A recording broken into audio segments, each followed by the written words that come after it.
Thank you all for joining us this afternoon. Anytime when you put the words inaugural and festival together on a poster, or heaven forbid, a solicitation for sponsorship, you're expecting disaster. So it's very encouraging to see so many people out this afternoon and taking in the events of the weekend. This is the inaugural Words London Festival, and support like this is fantastic to see, so thank you all very much for coming. When you say graphic novel, all kinds of assumptions are made. A new and promising literary genre, bogus trash made legitimate by a fancy name, a bastion of unfettered creative endeavor, or books for grown-ups with no attention span. Our guest this afternoon is one of the masters of the comic form. He has spent 2 decades covering war zones, reinventing the comic genre and journalism at the same time. He's the recipient of the American Book Award in 1996, a Guggenheim Fellowship in 2001, and 2 Eisner Awards. His books Palestine and Safe Area Gorazde are considered masterpieces and seminal in the comic form. His most recent works include The Great War, July 1st, 1916, The Battle of the Somme. It's a 24-foot panorama of the first day of the Battle of the Somme and is available downstairs in the foyer, along with the books of all of our authors who are here this weekend. Please join me in very enthusiastically welcoming Joe Sacco. Thank you.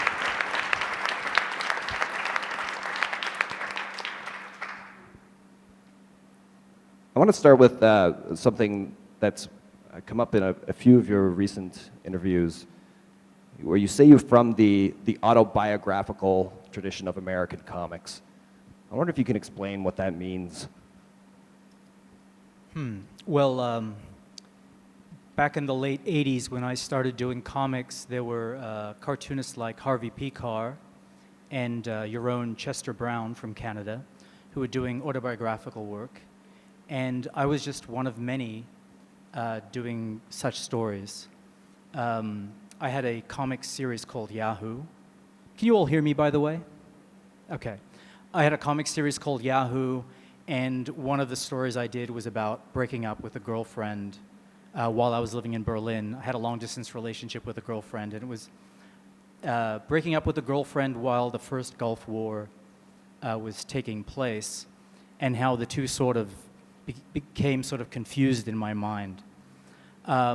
And I did other autobiographical stories, so among other things. And you're also part of another tradition, that is the journalistic tradition. And when it comes to the American journalistic tradition, you tend to hesitate identifying with that. Well, I never thought I would be a cartoonist when I was a young guy. I wanted to be a journalist, and I wanted to write hard news, so I went to the University of Oregon, and I actually got a degree in journalism. And, you know, the American-style journalism, and perhaps the Canadian style, is this emphasis on objective journalism, and that's what I thought was the gold standard, was objective journalism. But at some point, I realized that that style of journalism didn't necessarily deliver the truth. It delivered some aspect of the truth. And I suppose I realized that when I began to understand the Palestinian question. In the American media, I don't know so much about the Canadian media, of course, but in the American media, the impression we got was Palestinians were terrorists. That's how I grew up.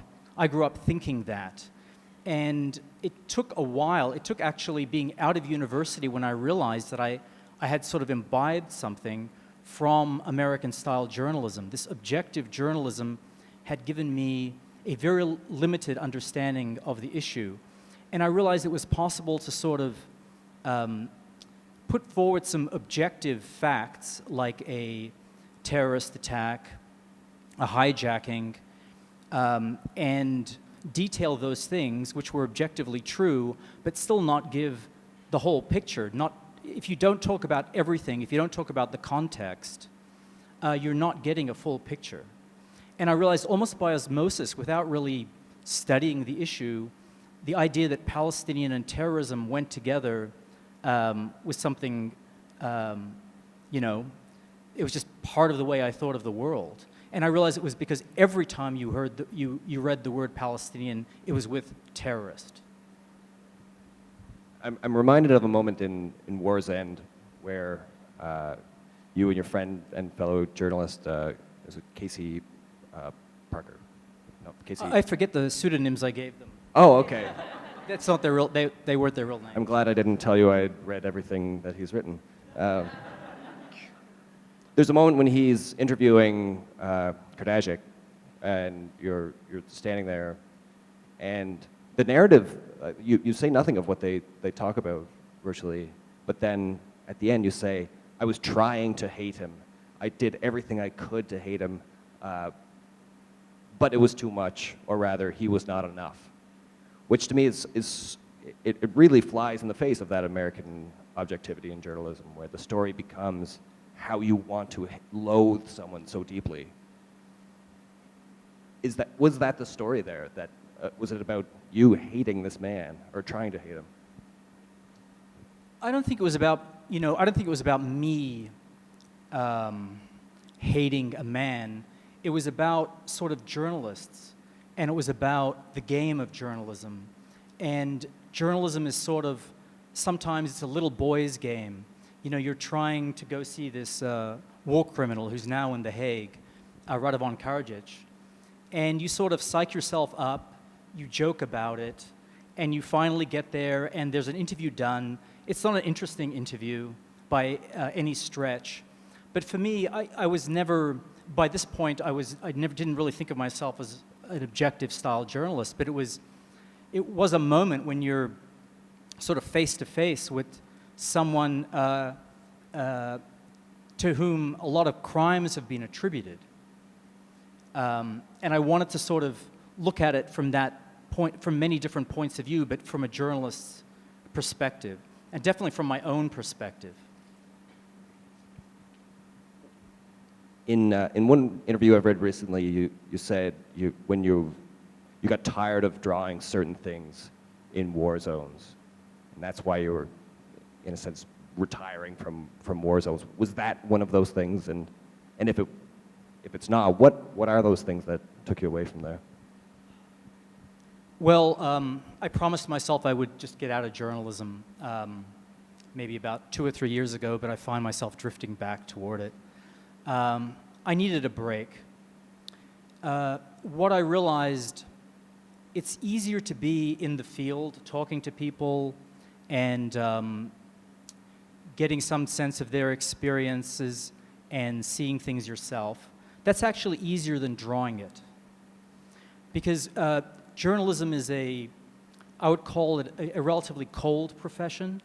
I imagine it's like being a doctor. I mean, you have to have some sense of a bedside manner with your patient or your interview subject, but ultimately you're there for a reason. That is to sort of open up the person, get to the organ you're looking for or the story you're looking for, and then sew them back up. And it's a very sort of cold thing to do, and you have to be rather clinical about it. And I find I'm relatively good at that. You're hearing things that are actually sometimes very shocking, but you're kind of throwing them over your shoulder and just taking notes and just trying to keep the person on track, because people are often going on and off track. So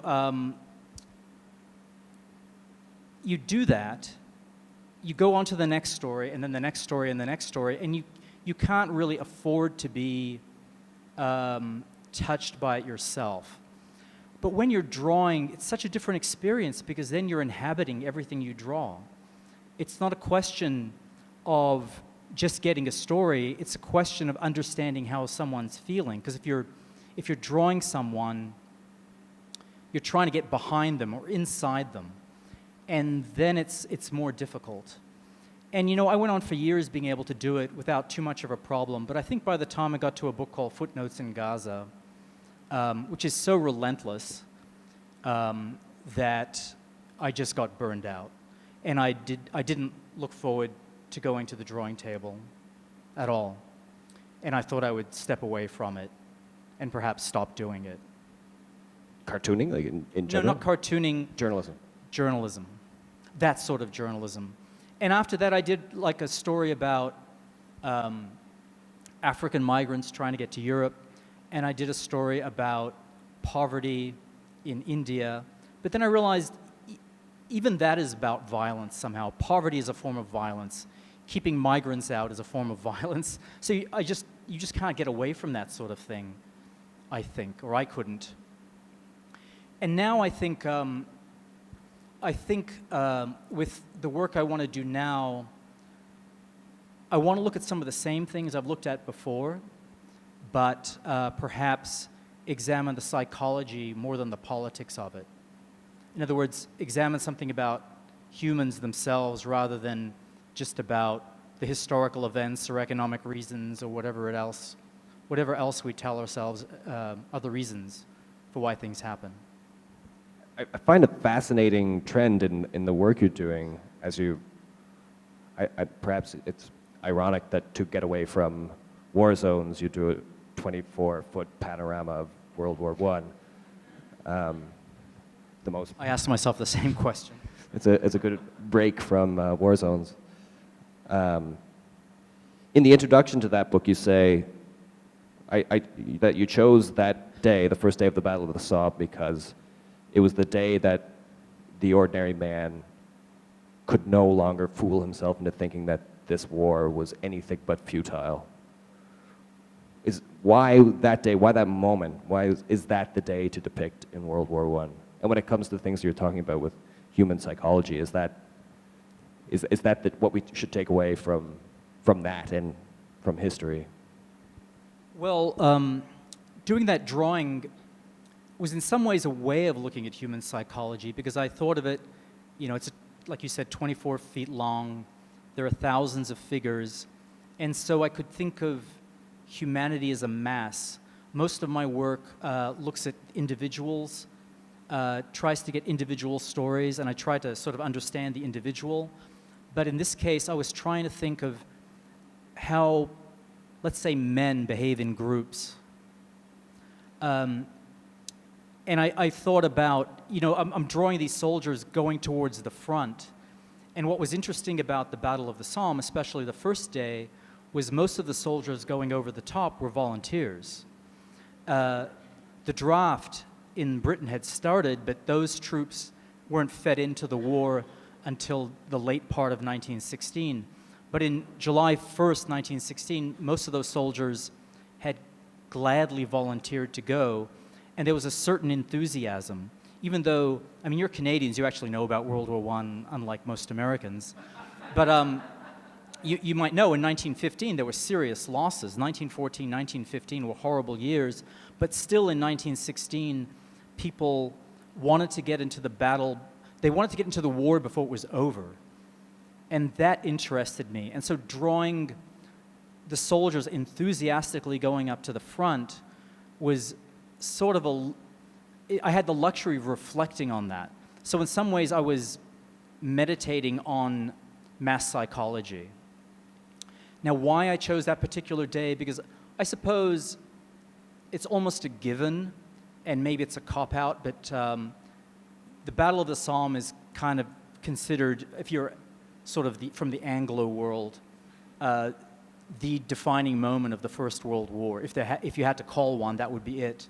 And the first day is probably the defining moment of the Battle of the Somme, because on the first day, 120,000 British soldiers left their trenches, and 60,000 were casualties on the first day, of whom 20,000 were killed. So they were enormous losses. It was the biggest loss for the British Army. And what's sort of interesting is you'd think that sane minds, sane generals would say, we've done something wrong. This breakthrough we expected on the first day isn't going to happen. We have to reevaluate and reconsider, but that's not what happened. The battle went on for 4.5 months, as if you have to justify the losses you've taken by throwing more soldiers into it, until eventually it just peters out. And there's something about that day that epitomizes the First World War, I think, the way it was fought, but then also in general how wars are fought. that book is wordless. It's not because nothing was being said. Of course, there were many conversations happening in the scene you depict. And yours is the second major graphic novel in the last year. I'm thinking of Spiegelman's wordless graphic novel, which has also come out. Was it limiting, or was it somehow freeing? What does drawing a wordless book entail? Is there something limiting in words, perhaps? No, there's not something limiting in words. I mean, I think there's part of me that wishes I was a prose writer. I mean, I love words, but it was a desire for a change, frankly. I mean, a creative change, and that was one way of really changing things up. I never thought of it as something that would have words and then I took them out. I always thought of it as an image that would be clear to anyone from any culture, or most any culture, that understands images. And I immediately thought of, I thought of the Bayeux Tapestry and how that is, I don't know how many feet, over 200 some feet long, and it tells the story of the invasion of England by the Normans in 1066. And I realized you could actually tell a chronological story in a single image if the image is long enough, because we tend to read images from left to right. I realized if they're long. You don't start at the right-hand side and work your way back if you're from sort of most Western countries. So using that sort of idea of how people read images, I realized you could tell a chronological story. You could take the reader from the chateau of the general all the way to the graves and show everything in between as sort of a chronological series of events that organically, there's no panel structure, it's just one image, so one thing leads into the other, which I think it does in real life. And what some people may know and others may not is that that's now an enormous mural on the wall of a Paris subway station. Well, I mean, it was for 2 months, but they took it down and put up advertisements. Oh, okay. Another galvanizing idea in the French identity. But for those for those 2 months, it was informing Parisian identity surrounding World War I, which is quite. It's still a part of the national identity. Was it surprising to you that an American cartoonist becomes sort of the artist that's depicting World War I in France? Well, there's a great French artist named Jacques Tardy who's done, I'd say, the definitive work on World War I. But yes, it's surprising to me that they would consider my work for one of their metro stations. But maybe that's all relative. If you come from the United States, you don't expect any attention to be paid to the arts at all. So if there is attention paid by the French, you just say, wow, I mean, I love the French. What else can you say? But it was kind of good that I thought it was good that they put it up, because the French have a real connection to the First World War, of course. They suffered enormous losses, and it was mostly fought on their own soil. But often they don't have an understanding of what the British and the Canadians and the Australians and the New Zealanders and the Americans suffered in France. So to have a portrayal of what the British went through in the First World War in France perhaps educated some of them about it. What I'm really interested about, it seems that you're working backwards in history now. I wonder if you can. I mean, the World War I is a big part of the history of 20th century violence, and now you're moving back even further to talk about Mesopotamia. I wonder if you could tell us about that, and is the history of violence becoming, and human psychology, is that what Joe Sacco is doing now? Ooh, I hate to think that. Yeah, I'm doing a book about Mesopotamia that I didn't really understand the scope of it when I took it on, but I began interviewing archaeologists and Assyriologists in different places, And the more you sort of scratch at something, the more interesting it becomes.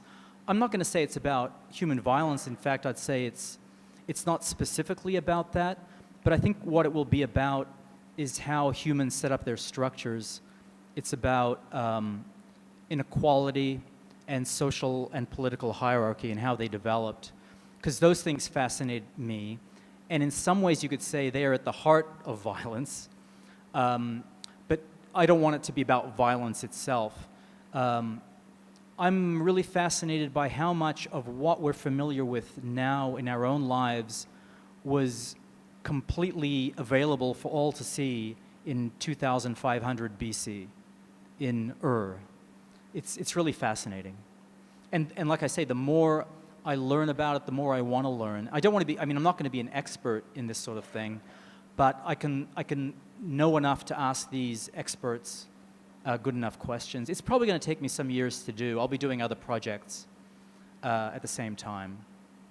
But it's a long-term thing. I mean, if I'm in the UK, I'll say, okay, what archaeologists can I see here? Or in some other country, the same thing. So I'm thinking in those terms. So are you treating it as you would another book? You're interviewing a lot of people. You're approaching it journalistically. Is it a similar experience in some ways? It's much more about ideas. And to be honest, I don't know how I'm going to put that into comics. And I don't want to think about it too much yet, because I might not be able to figure it out. But it's not exactly... when I'm interviewing someone and they're telling me a story about being in the Gaza Strip in 1956, I can, as they're talking to me, I can sort of see it in my head how I'll draw it. Or when I have the transcript in front of me, I can sort of just picture it in my mind. But when you're talking about, the financial systems and the taxation systems in ancient Ur, the first thing that's not coming to your mind is, I can draw a real interesting picture of this.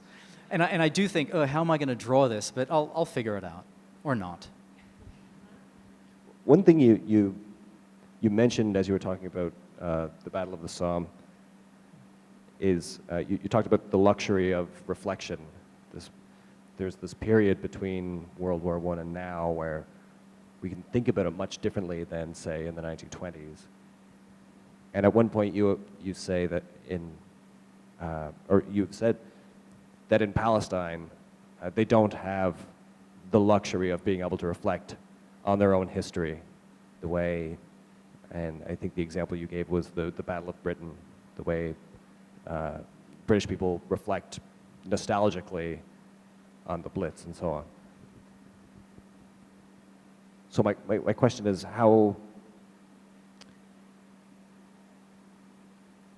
was World War I and Mesopotamia and more recent events, for which there's an extraordinary reflective history,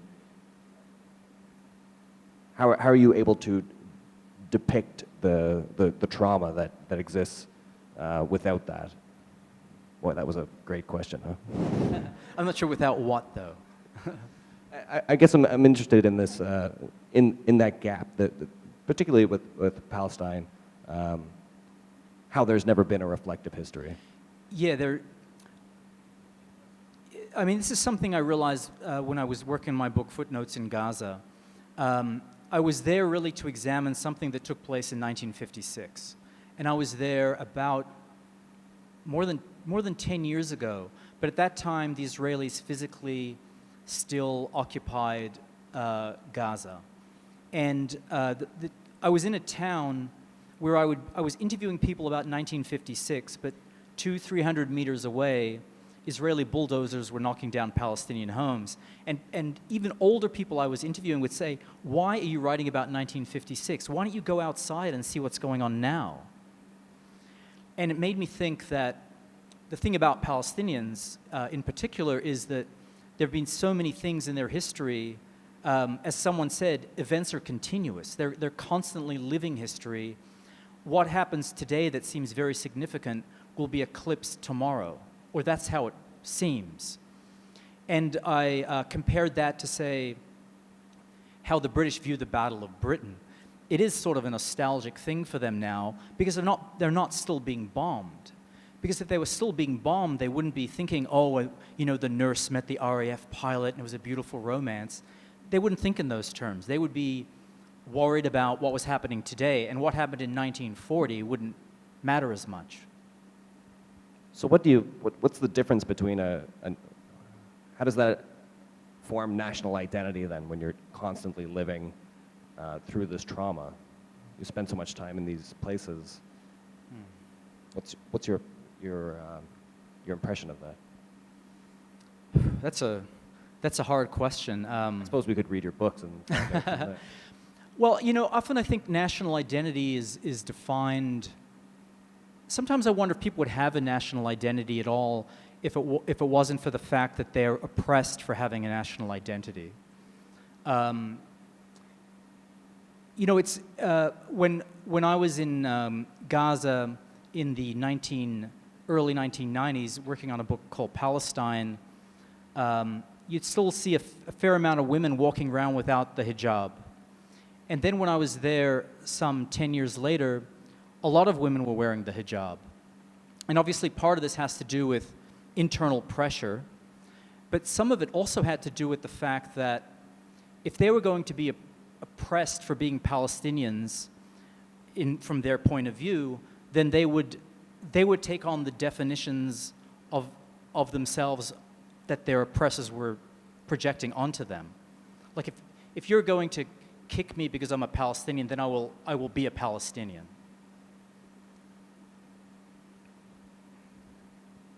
And when you were doing a book like Days of Destruction, Days of Revolt, did you have a sense, was it too close to home to think about national identity in the US? That's a book I did with a journalist named Chris Hedges, who's a good friend of mine. And I'd say it's pretty much his book because he wrote it with some comic sections and illustrations by me. To me, that book was a bit of a shock because I've spent a lot of my time has been spent overseas working, and then being back in the States working on these projects that I began overseas. But this was the first real book I did about the United States, and it was about those places in America what Chris would call sacrifice zones. Places where natural resources are extracted, sent to other places, and the areas themselves just simply don't matter. They're only there to be milked, and the people are only there to be worked, and that's about it. I mean, places like West Virginia, the coal mines of West Virginia, the farmland, hardly farmland, it's actually sand in Florida where a lot of America's vegetables are grown. It was shocking to me because a lot of things I'd seen abroad, I saw reflected in the United States. Even driving through West Virginia, these old coal mining towns that are actually famous in coal mining history, and then every second or third home has collapsed from the weight of snow because so many homes are abandoned because so few people live in these places now. They're like ghost towns.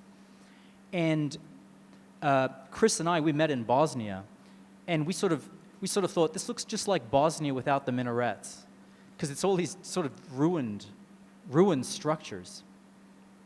And it is shocking to see something like that. And I think one of the things I realized is how, I guess it's true for all of us, and it's probably true for me to some extent, but we're all self-medicating on some level, and some people are self-medicating quite a bit, whether it's drugs or alcohol, or some other way of just getting through very difficult times. How did you decide in that book, okay, because you're going to do these sections, I'm going to take on this? What was it about the moments that you document? Were they indicative of the larger project, or was it by chance that you chose those ones to draw? The particular stories I drew? Well, I basically took those stories that would lend themselves most to sort of a visual representation. One of the stories I did was about a guy who was a coal miner in the 30s, and he was in his 90s at the time. And so he worked in the coal mines when they were still bringing coal up by mule cart, and he'd fought at the Battle of the Bulge, and then he was back in the mines until the Great Layoffs. So his stories could tell a very encompassing history of coal mining in this century, the last century. So it was like one of those things I worked out with Chris, what stories he would take, what he would write, and what stories I would take.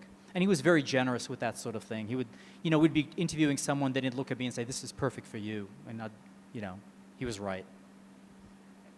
And if I could I'd like to talk more about that, about your process.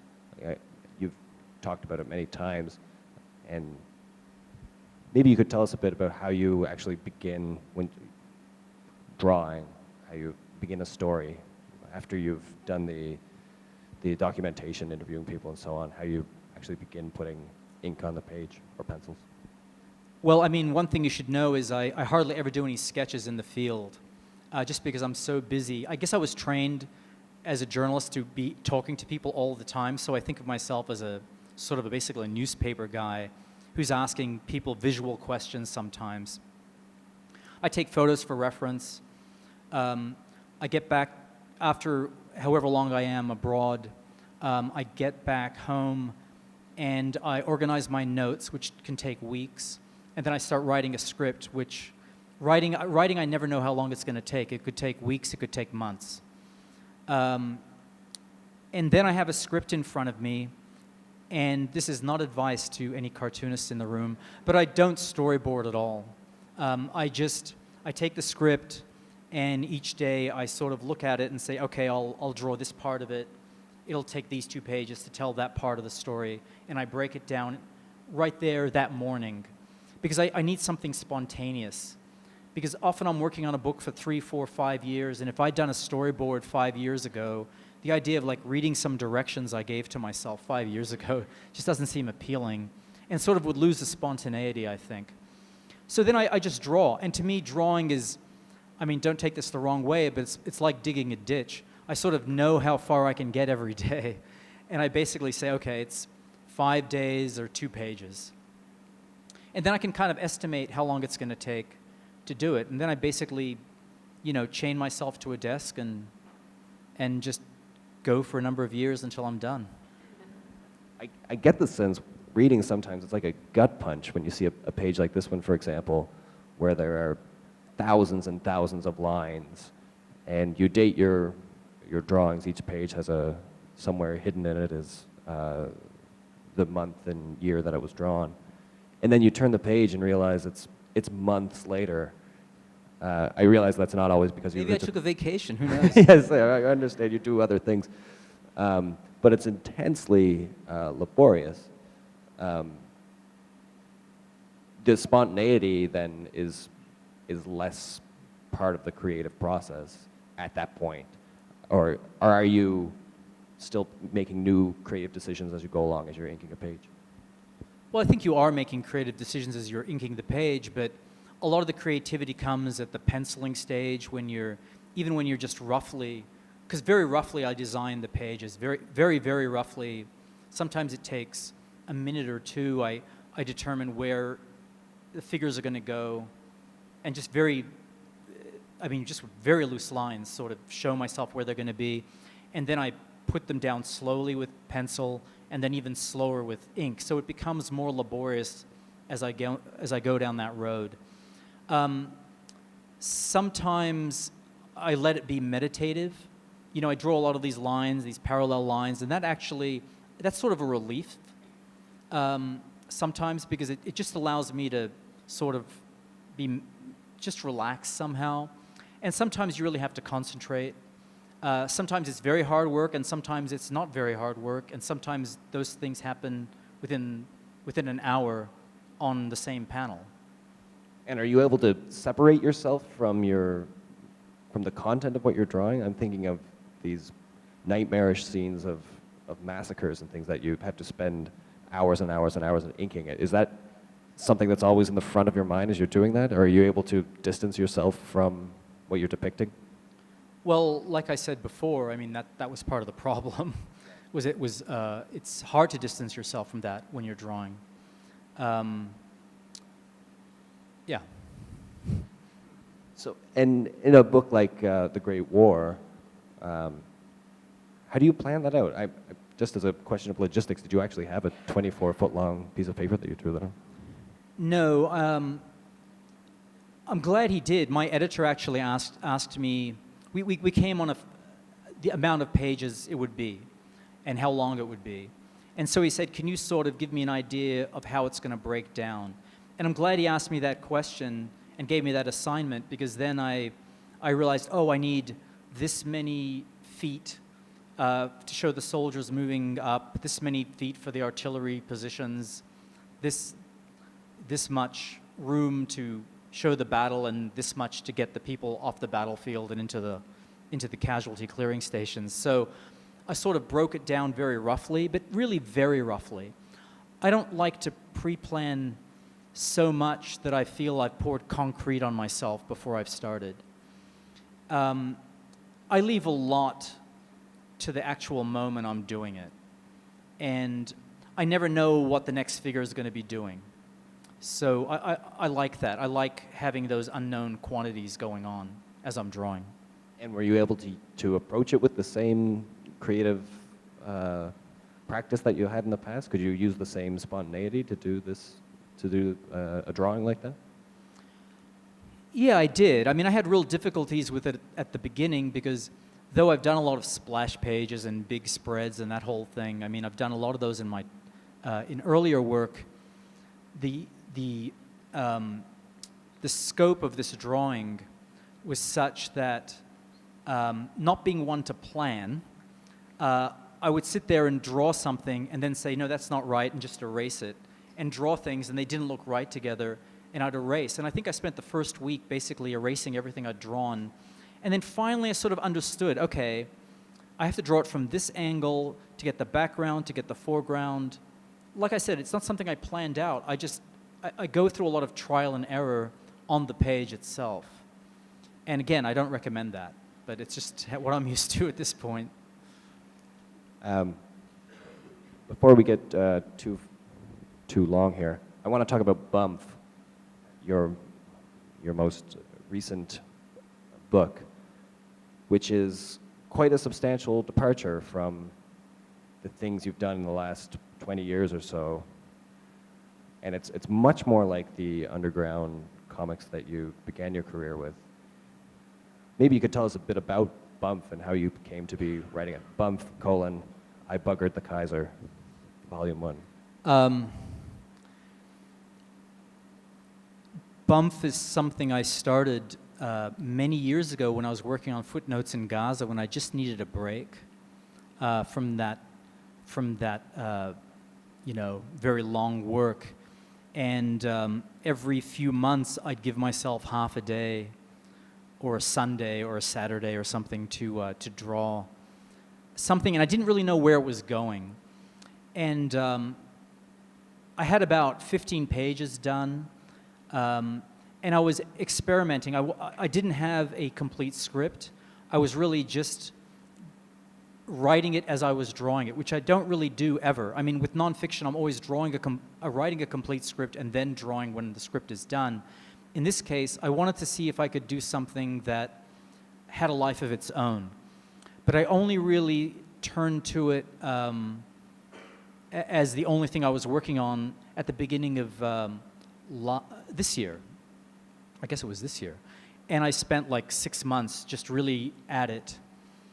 And I don't think I've enjoyed myself as much drawing in a long, long time, perhaps because of that, because letting things go the way they're going to go without pre-planning everything is really sort of refreshing, and it's really fun. The comic itself comes out, I think now looking back at it, out of really deep anger, but I wanted it to be funny. And I sort of allowed myself to draw all those things that I'd forbidden myself before. I mean, it's very puerile, it's very disgusting, and at some point, I was always thinking, I really can't draw this. Oh yeah, I can draw this. And so I allowed that to happen, and it was very freeing in a way. But I think it's, I actually really like it a lot. I think it's dark, but it loosened me up, I think. You've probably noticed by now one of the slides is the two-page spread from Bumf, and if not, you'll certainly notice it now. You haven't done any press on this book. Why is that? Why are you? Is there?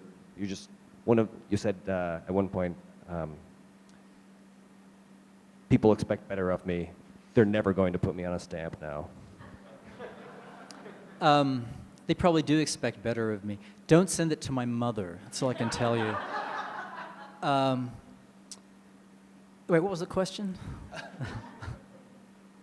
don't remember. Does anyone remember? Why didn't you do any press for this book? I guess there's part of me that wants to stop doing all events and all press, to be honest. I sort of want to stop answering questions about my work. Oh, God. But I realize, don't take that the wrong way, but I realize that if you're doing journalism, it makes sense. I mean, people want to know about a subject. You have sort of an in on a subject, and I feel like it's part of the obligation is to sort of explain it a little more, put it in context, and answer those questions. But something like Bumf, to me, I won't say it explains itself, because actually there's some very, the references might be very obscure if you don't understand some parts of American politics. I have some European publishers that are going to print it, and I'm sure it's going to fail miserably in Europe because it's so American in its way. But I just don't want to explain it because I think you're tipping your hat, and I think the reader who's like looking at it really closely will see a lot of references, and if they get them, it'll probably be very enjoyable to get those references, and they'll get something deeper out of them. You know, I don't want to be sort of sitting there deconstructing something that I think should stand on its own 2 feet, or not, you know, or fail on its own 2 feet. So I can't ask you anything else about Bumf? No, you can ask me about Bumf. You can ask me about Bumf. I might not answer the question, but... Okay, fair enough. Well, actually, when there is a moment in the book where Richard Nixon wakes up in Barack Obama's bed, and nobody seems to notice. He seems very comfortable living Barack Obama's presidency. So what do you think that means? Did I just answer my own question there? Maybe you did. Are you? What do you think of the president? Of the United States? Yes. I mean, in the context of Bumf, you're taking the piss. Well, out you of realize Barack I have to Obama. cross an international border tomorrow, don't you? And This isn't go going back up to the online States. until Monday. I'm not a huge fan of Barack Obama, and I say that as someone who I won't say I was seduced by him, because that sounds really bad, but I did try to sort of take a step back from cynicism. Initially, the idea of hope and change seemed really empty to me, but at some point, I thought, why am I being such a cynic about this man? He seems so intelligent, and he is. He's an incredibly bright man. And after 8 years of George W. Bush, who probably was more intelligent than he was projecting, it was a relief. And I'm not saying everything Obama has done has been to the detriment of the United States, but I really wanted executive power to be pulled back, and it hasn't been. And I mean, Bumf comes out of that frustration. And so when you say you wrote it from a place of deep anger, You know, most of my work is from deep anger. And I don't think anger, I think anger can be a very constructive emotion. You know, a lot of people sort of think of anger as, oh, don't be angry, but, you know, be angry, but don't be violent. Or be angry or think of a constructive way to use your anger. I don't understand why people aren't angry about so many things in the world, or about their own situations, you know. And I don't mean to give the impression that this whole book is about Barack Obama somehow. It's not. That spread I was mentioning before is to me, there's so much. It's like this. I don't mean to say bar thing, but it's like everything is there all at once, from planes flying into the World Trade Center, and a priest molesting a child, and a cat cut in half, and all of these horrible things, a guy getting shot in the back of the head. And it's clear that that it is coming from a place of anger, but was that cathartic? Did it feel good putting that on paper? But that's, yeah, I mean, art is kind of the only revenge I have on life, so it does feel kind of good. Whether it does any good is another question entirely. And with that, I would like to take this opportunity, I know a lot of people here have questions, to throw it to the audience at this point. If anybody has any questions.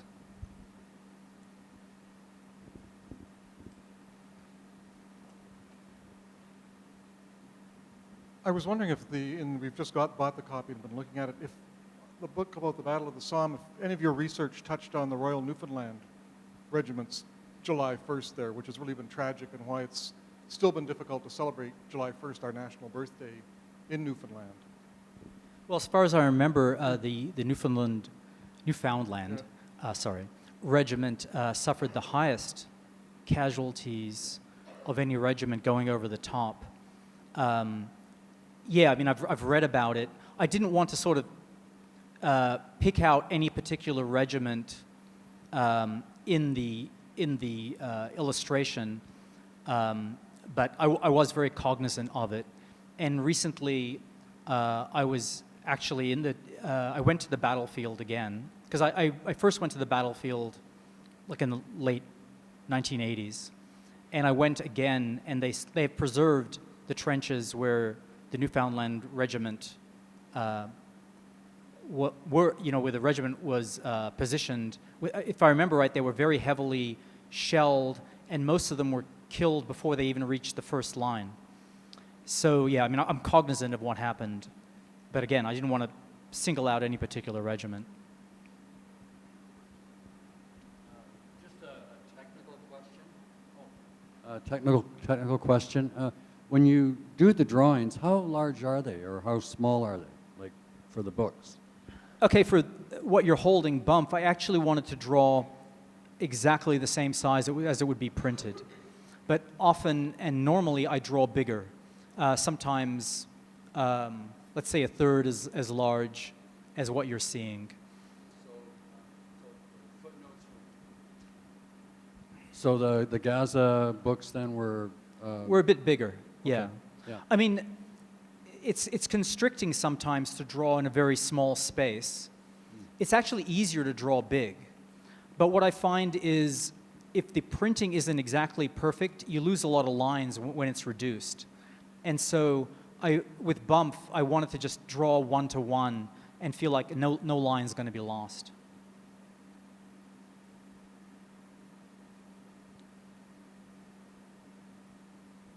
Good afternoon. I'm from Western University. I'm a third-year student, and in my media representation and identity class, we actually we're wrapping up, finishing reading Palestine. So I've been appointed as the class to just ask a question about the novel itself. While we recognize that the gender politics that are prevalent within the Middle East, when it comes to the presentation of women within the novel, they're often highlighted exclusively as caretakers or mere possessions to be held or won by a man. So what would you say your goal of displaying women in this light is, and was it difficult to get those viewpoints from women themselves in the Middle East? Well, I don't know if I'd agree with that. There are a number of women activists I profiled. There was even a woman who was imprisoned that I profiled. And I have a section about the hijab where I was questioning women about the hijab, and they were throwing it back in my face. Like, why are Westerners so obsessed with the hijab? So I wanted to show my own prejudices as a Westerner, I wouldn't say as a male, but as a Westerner, and I wanted them to reflect on it. So I don't know if I agree totally with that assessment. But you feel that way, apparently. Okay. I mean, when I did my book Footnotes in Gaza, most of the story revolves around men who were screened by the Israeli army in 1956. And so a lot of the people I was speaking to were men. They went through this horrible day, and eventually those who were allowed to escaped and left this place where they were held and went to their homes. When the people who collected the bodies the next day, a lot of the people who collected the bodies were women, because women were the only ones who felt safe going on the streets to do that sort of thing. So I ended up interviewing a lot of women. And the truth is, I've always liked interviewing women in those circumstances, because they often are they're usually, no one asks them questions normally. So their answers are very fresh and very true. Where sometimes you'll ask a man about something he went through, some specific day, and an incident that he was part of, but often he'll want to talk about the broader history. He feels like it's incumbent upon himself to provide this sort of rolling account of the history of Palestine from, the 1500s or something, whereas women just would talk very openly about exactly what I was looking for, their experiences. I know that you've talked a little bit about your process from drafting and your not wanting to storyboard. I wanted to ask you a little bit. I had an uncanny experience when I first saw you today, because I'm so used to seeing the way that you draw yourself into your books, and I was like, oh, he doesn't look exactly like the picture. But I was wondering if you could talk a little bit about the process of making the decision to include yourself and an interpretation of yourself in your art, as a way of telling the stories that you do, and if you went through some trial and error with figuring out how to depict yourself, and maybe how to depict yourself relating to the other people that you're interviewing and interacting with.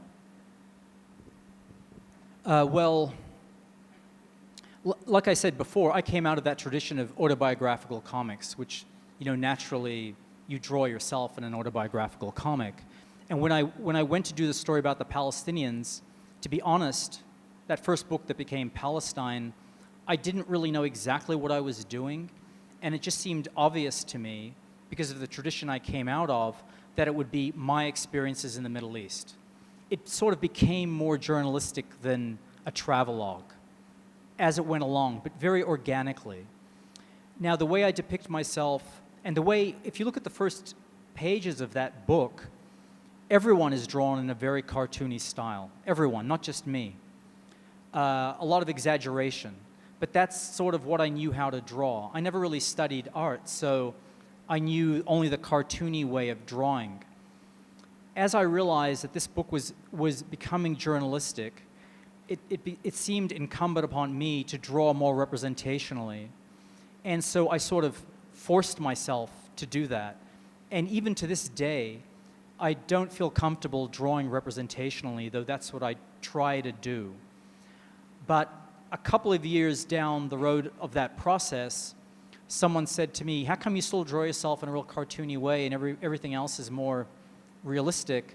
And the truth is, I hadn't even noticed. It wasn't what I was concentrating on. Because you draw yourself, it's always such a shorthand way of drawing yourself, and I didn't sort of make that match with everything else. I mean, I guess I don't think about that too much, but to me, the advantage of drawing myself in the stories is it signals to the reader that this is a very subjective experience.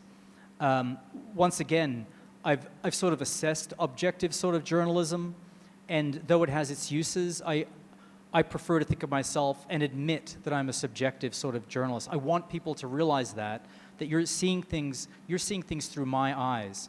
And if you know basically where I'm coming from, and you can reject that view because you know I'm not trying to pretend that I'm neutral necessarily. I'm just trying to be honest, not necessarily neutral. I had a nightmare once, and it was Edward Said on Fox News. And I'm just wondering about your recalcitrance to talking about your own work. And does that come as much from a sort of radicalization of American news as much as a confidence in your own art? Or does that play into how you think about the public sphere into which you talk? I didn't catch the last part of what you said. How does it play into the... Does that influence the way that you talk about your work?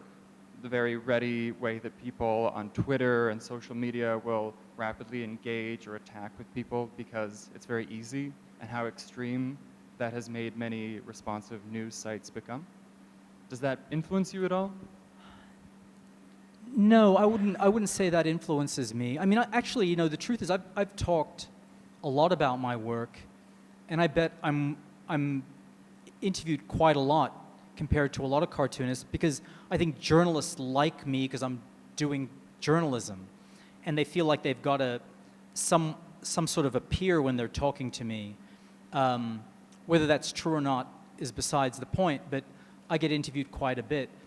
There just comes a point when you've answered the same questions over and over again, and you begin to worry about your answers, because people will ask you, why did you go to Bosnia? And there's a real heartfelt reason for that, but when you say it 50 times, you're no longer sure if you believe it yourself. It begins to sound phony to you, or to me. And so I sort of want to hold on to some of those things just for myself. So that's the reason for maybe wanting to be a little more, to take a step back. I had a question that sort of speaks back to the previous comics panel when Deanna was speaking about her work and the kind of page layout choices that she would make, and she said that she tends to prefer and sort of rely on the traditional 9-panel format. And I was thinking about that in terms of specifically Palestine and how you rely on a whole number of ways of laying out your pages, some more traditional, others with the sort of exploding and overlapping panels. And to a certain extent, I was thinking about that in terms of a way of maybe representing the chaos of some of the scenes that you found yourself in. But I was wondering whether there was ever a conscious choice to also, to a certain extent, make your reader work for it when they were reading their way through your narrative. So this idea that sometimes when I'm reading it, I'm almost physically working with the book in order to follow the trail of the dialogue and of the images that you present. I think there's some truth to that.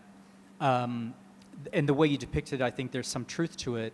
But there's more to it than that in a way, because, and I sort of hate to admit this, but because comics is such a laborious process and you're spending so much time drawing, I had to, especially when I was beginning, I had to come up with ways to interest myself as I was drawing. So I would come up with these kind of crazy angles to make it interesting for myself as a drawer. Later I realized that didn't often, or didn't always, let's say, advance the story. I've learned to be more constrained. And sometimes I realized you have to be bored as an artist drawing something in order to sort of fully get across something the way it should be got across. Now sometimes, yes, a chaotic panel, when you're trying to depict chaos, that's great. But I don't think an artist should be just doing that to amuse himself, as I was at the beginning. More questions? I was wondering if you'd be interested in picking up the very last thread of your interview earlier, which was about good, what good maybe you can hope for. You were talking about how good it felt to write this previous book, but you said it's a very separate question to ask what good the book could do. So I guess I'm wondering about, I guess, Palestine in particular, your book, but what do you hope for with a book like that? I recall a scene in that book, actually, where I think you're being berated by woman as a part of a group whom you're interviewing, and she says, journalists come here years, like repeatedly all the time. They say, oh, we'll bring the information back, we'll spread it around, something will happen. She says, they leave, years pass, nothing happens.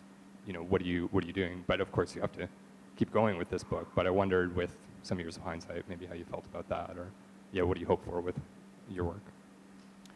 And you know what? When people confront me that way, and just recently I was somewhere where someone confronted me with the same question, like, what good is it you to come here. You're just going to go and get a story, and we're going to be sitting here still. I never quite know how to answer that, to be honest. I do the work I do out of a sense that I have to do it, whatever that means. And what good it does is sort of not up to me. I'm